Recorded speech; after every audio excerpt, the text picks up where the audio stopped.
నమస్కారం. ఒక్కసారి మన చుట్టూ ఉన్న ప్రపంచాన్ని గమనించండి.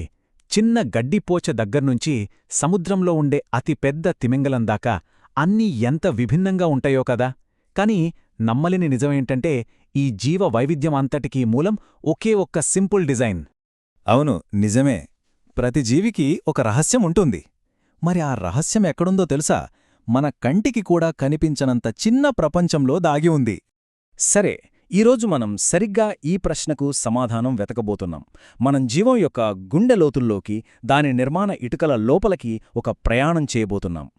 మరి ఏంటి ఆ ప్రాథమిక ప్రమాణం? దాన్ని మనం ఎలా కనుక్కున్నాం? దీనికోసం మనం కొన్ని శతాబ్దాల వెనక్కి వెళ్ళాలి. అన్వేషణ, ఆవిష్కరణలతో నిండిన ఒక అద్భుతమైన కథలోకి అడుగుపెట్టాలి. సో ఈ కథలో మన హీరో ఎవరంటే కణం. మనం ఉల్లిపాయ పొరలో చూసే చిన్న చిన్న గదుల దగ్గర్నుంచి మన శరీరంలోని ప్రతి భాగం వరకు అన్నీ ఈ కణాలతోనే తయారయ్యాయి. అమీబాలాంటి కొన్ని జీవులైతే మొత్తం జీవితాన్నే ఒకే ఒక్క కణంతో గడిపేస్తాయి. ఇప్పుడిక్కడ చాలా ఇంట్రెస్టింగ్ విషయమేంటంటే, ఈ ప్రయాణం ఎలా మొదలైందో చూడటం. 1660లో రాబర్ట్ హుక్ ఒక సింపుల్ మైక్రోస్కోప్ కింద కార్క్ ముక్కను చూసినప్పుడు అందులో చిన్న చిన్న గదులు కనిపించాయి. వాటికి సెల్స్ అంటే కణాలు అని పేరు పెట్టాడు. అక్కడ్నుంచి మొదలై లీవెన్హోక్, ష్లీడెన్, ష్వాన్, విర్కో లాంటి ఎంతోమంది శాస్త్రవేత్తలు మన అవగాహనను పెంచుతూ వచ్చారు. చివరికి కణమే జీవానికి ఆధారమని నిరూపించారు. సరే, జీవులన్నీ కణాలతోనే తయారయ్యాయని మనకు తెలిసింది. కాని అన్ని కణాలు ఒకేలా ఉంటాయా? అస్సలు కాదు. ప్రాథమికంగా జీవప్రపంచాన్ని రెండు పెద్ద సామ్రాజ్యాలుగా మనం విభజించవచ్చు. అవే ప్రోకారియోట్లు, యూకారియోట్లు. వీటి మధ్యలో అతిపెద్ద తేడా ఏంటో తెలుసా? కేంద్రకం. ప్రోకారియోట్లలో అంటే బ్యాక్టీరియా లాంటి వాటిలో వాటి జెనెటిక్ మెటీరియల్ కణంలో ఫ్రీగా తేలుతూ ఉంటుంది. కాని యూకారియోట్లలో అంటే మొక్కలు, జంతువులు, మనలాంటి జీవులలో ఆ జెనెటిక్ మెటీరియల్ ఒక పొర లోపల అంటే కేంద్రకంలో చాలా భద్రంగా ఉంటుంది.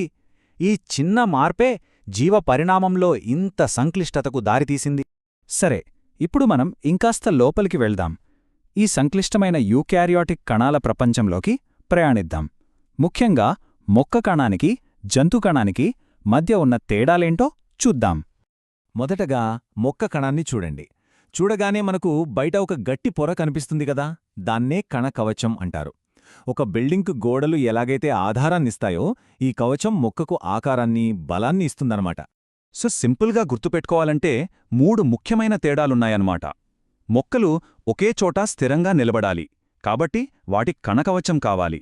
సూర్యరశ్మి నుంచి ఆహారం తయారు చేసుకోవాలి, అందుకే వాటికి హరితరేణువులు కావాలి. ఇక నీటిని నిల్వ చేసుకోవడానికి పెద్ద రిక్తిక ఉంటుంది. మరి జంతువులు?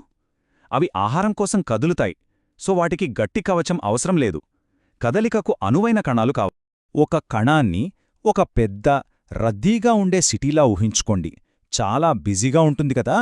ఆ సిటీలో రకరకాల పనులు చేయడానికి డిపార్ట్మెంట్స్ ఉంటాయి. కణంలో కూడా అంతే. ఆ డిపార్ట్మెంట్స్ని మనం కణాంగాలు అంటాం. ఈ కణాంగాలు అన్నీ ఒక టీంలా కలిసి పనిచేస్తాయి. కొన్ని పవర్ ప్లాంట్ల శక్తిని ఉత్పత్తి చేస్తే, కొన్ని ఫ్యాక్టరీలా ప్రోటీన్లను తయారు చేస్తాయి, ఇంకొన్ని పారిశుద్ధ్య విభాగంలా వ్యర్థాలను బయటకు పంపిస్తాయి. ఈ టీంవర్క్ లేకపోతే కణం బ్రతకలేదు. మరి ఈ సిటీకి ఒక మేయర్ ఉండాలి కదా. ఆ మేయరే కేంద్రకం. ఇది కణం యొక్క బ్రెయిన్ లాంటిది. కణం ఏం చెయ్యాలి, ఎలా పెరగాలి, ఎప్పుడు విడిపోవాలి, ఇలాంటి సూచనలన్నీ ఉన్న జెనెటిక్ మెటీరియల్ అంటే డిఎన్ఏను ఇది కాపాడుతుంది. ఈ కేంద్రకంలో ఉన్న జెనెటిక్ ఇన్ఫర్మేషన్ వల్లే ఒక కణం తనలాంటి ఇంకో కణాన్ని తయారు చేసుకోగలదు. ఈ కణ విభజన అనే ప్రక్రియ ద్వారానే జీవులు పెరుగుతాయి, దెబ్బతిన్న భాగాలను బాగుచేసుకుంటాయి, తమ జాతిని కొనసాగిస్తాయి. సిటీకి కరెంటు సప్లై ఎంత ముఖ్యమో, కణానికి మైటోకాండ్రియా అంత ముఖ్యం. ఇది మనం తినే ఆహారాన్ని శక్తిగా మారుస్తాయన్నమాట. ఇక్కడ ఇంకో ఆశ్చర్యకరమైన విషయమేంటంటే, ఈ పవర్ హౌజ్లకు వాటి సొంత డిఎన్ఏ ఉంటుంది. ఇది వాటి పరిణామ క్రమం గురించి ఒక పెద్ద రహస్యాన్ని సూచిస్తుంది. సింపుల్గా చెప్పాలంటే, కణం చేసే ప్రతి పనికి, అది కదలడం కావచ్చు, ప్రోటీన్లు తయారు చేయడం కావచ్చు, పవర్ ఇక్కడ్నించే వస్తుంది. అందుకే వీటిని కణం యొక్క పవర్ హౌజ్లు అని పిలుస్తారు. ప్రతి సిటీలో శానిటేషన్ వర్కర్స్ ఉంటారు గదా. కణంలో ఆ పని చేసేవి లైసోజోములు. ఇవి పాడైపోయిన భాగాలను, బయటినుంచి వచ్చిన హానికరమైన బ్యాక్టీరియాను జీర్ణం చేసి కణాన్ని శుభ్రంగా ఉంచుతాయి.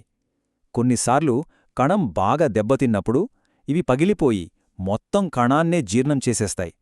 అందుకే వీటికి ఆత్మాహూతి సంచులు అని కూడా పేరొచ్చింది. సరే, ఇప్పటిదాకా మనం ఒకే ఒక కణం అనే సిటీ లోపల ఏం జరుగుతుందో చూశాం. ఇప్పుడు ఆ సిటీ నుంచి కొంచెం బయటికి వచ్చి చూద్దాం. ఇలాంటి కణాలు కలిసి ఎలా పెద్ద సమాజాలను ఏర్పరుస్తాయో చూద్దాం. మనలాంటి బహుకణ జీవులలో కణాలు ఒంటరిగా పనిచేయవు.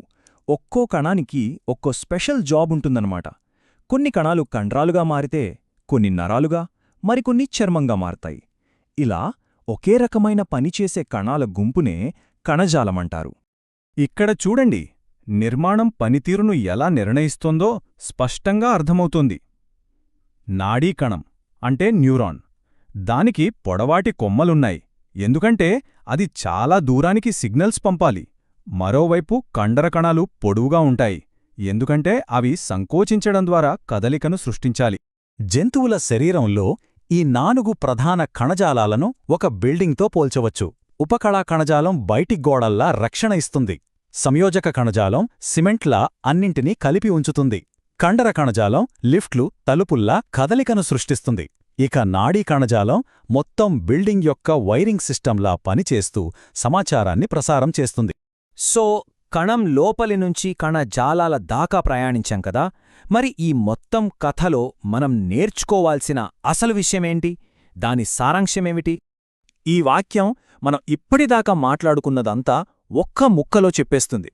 కణం కేవలం ఒక నిర్మాణ ఇటుక మాత్రమే కాదు, అది జీవం యొక్క అన్ని పనులను చేసే అతి చిన్న యూనిట్. మనం శ్వాసించడం దగ్గర్నుంచి మనం ఆలోచించడం వరకు ప్రతీదీ కణస్థాయిలో మొదలవాల్సిందే. చివరగా ఒక ప్రశ్నతో ఈ ప్రయాణాన్ని ముగిద్దాం. మనం ఒక చెట్టు, ఒక చిన్న పురుగు, అన్నీ ఒకే రకమైన నిర్మాణ ఇటుకలతో తయారైనప్పుడు మన మధ్య ఇంత తేడా, ఇంత వైవిధ్యం ఎలా సాధ్యం? దాని గురించి ఆలోచించండి.